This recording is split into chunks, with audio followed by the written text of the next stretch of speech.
E hoje reunimos aqui à volta da mesa, à volta da cozinha, ou na cozinha, melhor dizendo, 3 cientistas para falarmos de vitaminas. São especialistas, eu vou cozinhar um peito de galinha com um arroz basmati, com lima e uma redução de laranja, e eles vão falar da importância das vitaminas na nossa saúde e no nosso organismo. Amélia e Pilar, de facto, as vitaminas são essenciais para a nossa saúde. Isso provou-se quando fomos descobrir o mundo e deparamos-nos com a falta de vitamina C, provocava-nos o escorbuto e provocou-nos grandes mazelas nas nossas conquistas. Mas, para além disso, depois e a partir disso, as descobertas foram muito maiores e muito mais recentes. Ainda temos muito mais ainda para aprender. É verdade.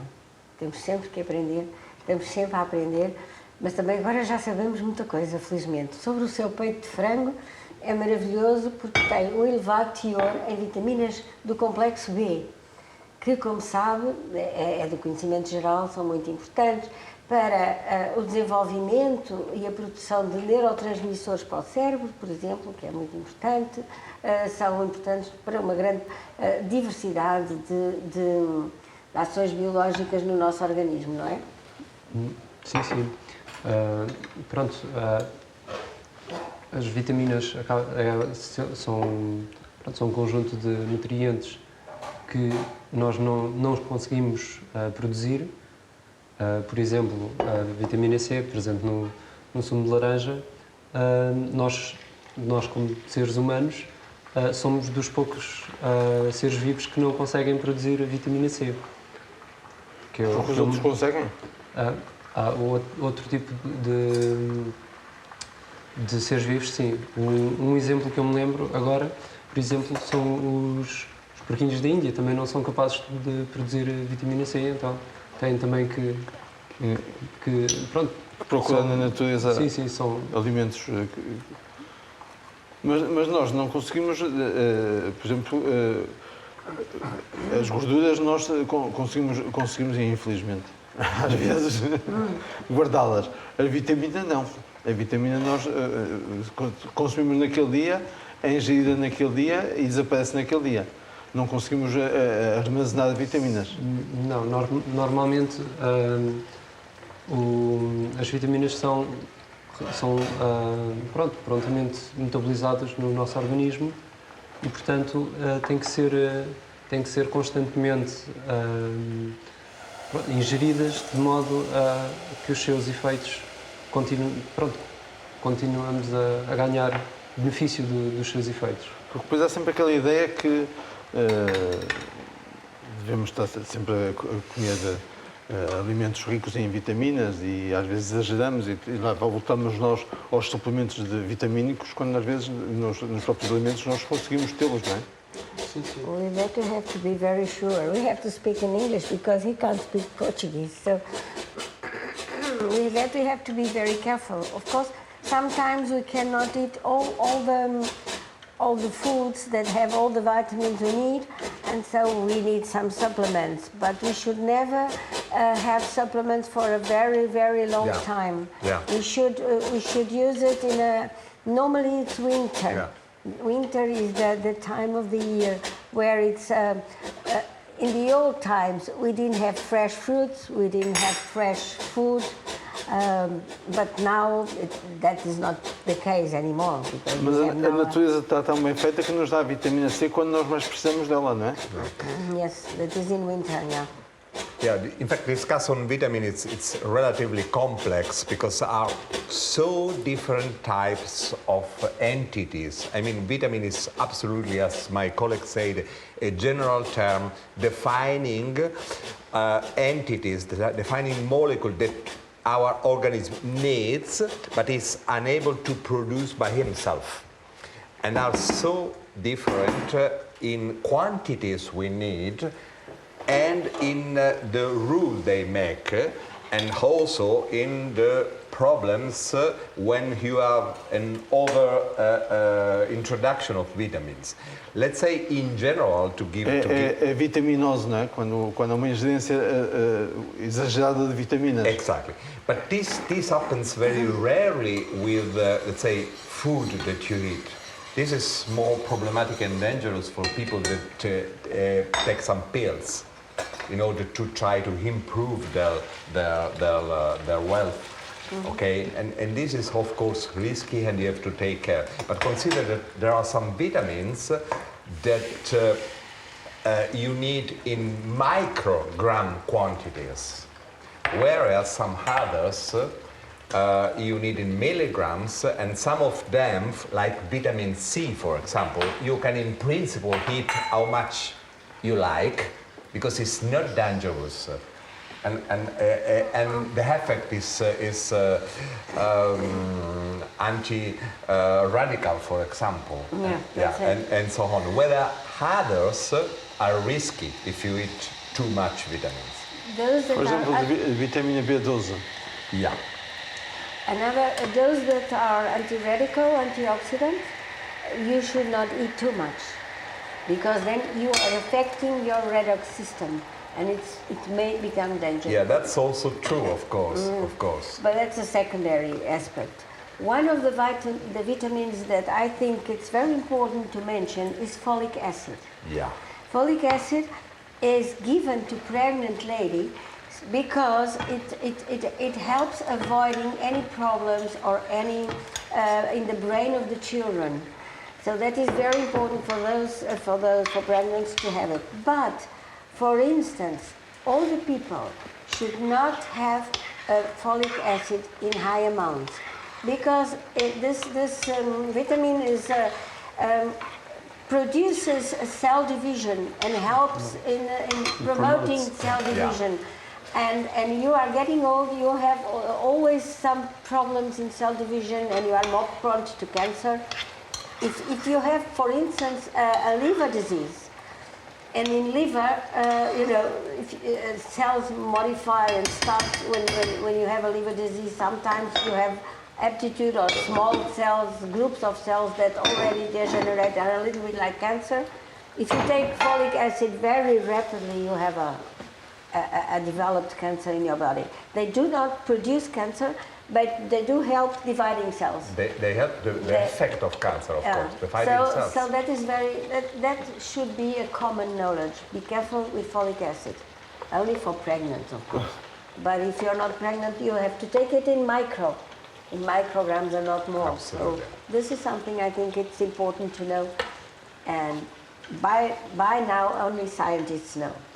Mas uma das vitaminas que é muito falada ultimamente e que antes é falada como sendo uma vitamina que só existia, que o nosso organismo só conseguia assimilar através do sol ou através do óleo de fígado de bacalhau, que é a vitamina D, hoje já se encontra presente em algum, ou pelo menos já sabemos que se encontra presente também em outros produtos.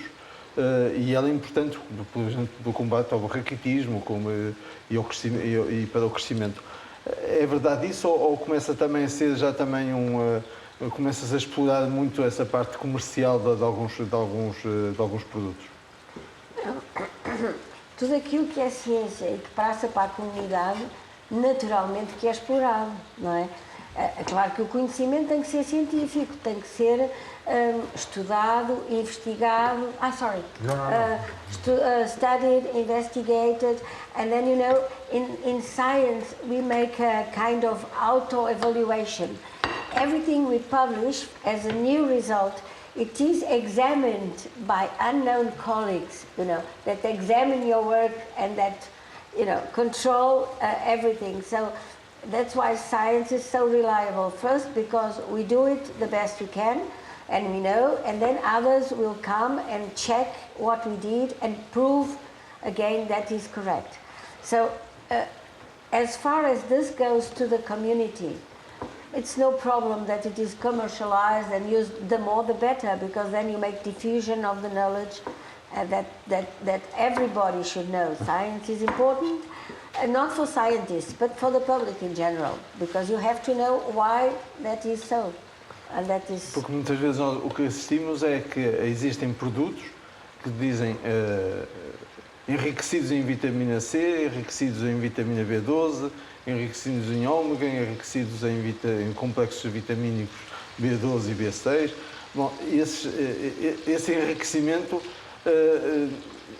por vezes, a mim causa-me sempre uma estranheza brutal, porque acho que os próprios produtos não deviam ser enriquecidos, deviam ser como eles são e não deviam ter esse enriquecimento. If I have well understood you, because Portuguese is not easy for me, let me make an example that is, in my mind, relevant. American, I mean United States, want product enriched with vitamin and so on, but from the other side, their main problem is obesity.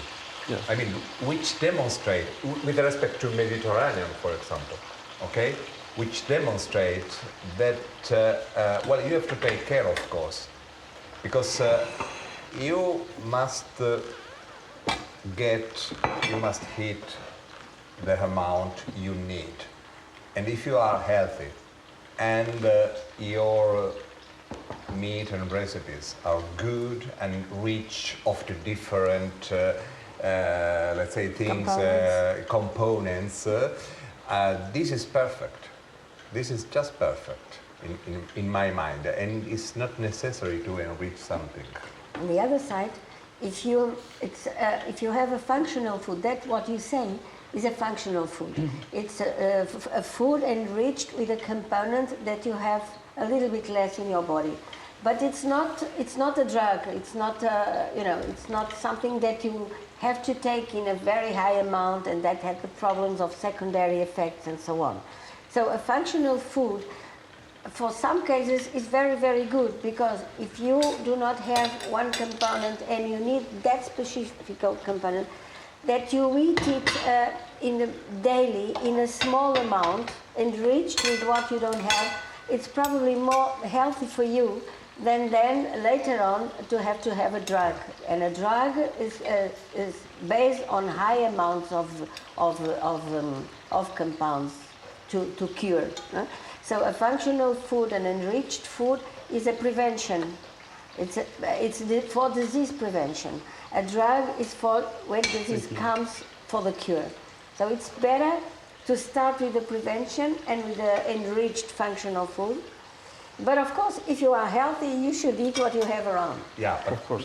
But then, if you have some problem before you get ill, a functional food is good because it's in between. Yeah, you are facing another problem that we must pose, and this that our society too often, unfortunately, don't eat, let's say, a perfect diet for many reasons. For example, at lunch, if you work, you can just eat a sandwich or what else, and this, in a way or in another, let's say, modify, compromises the ideal diet that we get, that we administer.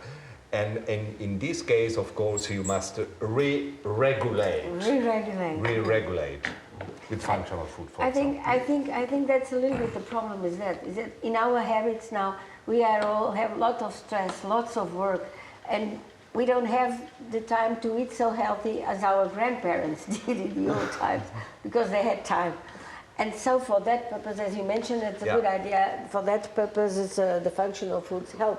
But what is interesting, in fact, in recipes is to make people to understand that you can that you can cook something that is healthy, okay, and rich of everything you need in a short time, and maybe spending not too much money. And well, this is relevant. But Sim, esta é uma receita barata, não tem nada de... Tirando a parte do açafrão, que é assim um bocadinho caro. Mas também podíamos fazê-lo sem o açafrão, não ficava mais pobre por causa disso. Vamos colocar aqui um pouco de molho de laranja, que teve aquele dia reduzido, com um pouco de açafrão. E o arroz de lima.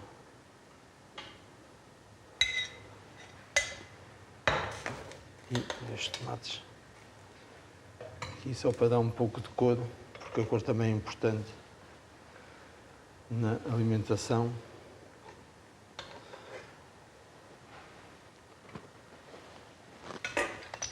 Para que fiquemos mais saciados também na parte visual. E aqui temos então a sugestão de hoje e viremos com outro programa com mais ciência, mais saúde e mais culinária.